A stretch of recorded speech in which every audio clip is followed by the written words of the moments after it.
ఒకళ్ళ దగ్గర ఏదన్నా ఒక ఇష్యూ విన్న తర్వాత వైఫ్ అండ్ హస్బెండ్గా కూర్చోండి.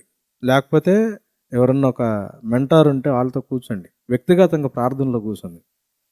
నేను విన్నదంతా నాకు ఎక్కడన్నా ఆత్మీయంగా ఉపయోగపడుతుందా? అవతల వ్యక్తి మీద ద్వేషాన్ని పెంచేటట్టుందా? క్షమించే లక్షణం కోల్పోవడానికి అన్ఫర్గివ్నెస్ నాలో ఏమైనా పెంచుతుందా? కొన్ని చెక్ చేసుకోవడానికి ప్రయత్నం చేయండి. ఆ రోజు దాన్ని ఇంకెత్తద్దు, వదిలేయండి, ఎవరికి షేర్ చేయొద్దు. ఒక రోజు ఆగిన తర్వాత మళ్ళీ ఆలోచించండి దాని గురించి. సెకండ్ టైం చెక్ చేసుకోండి.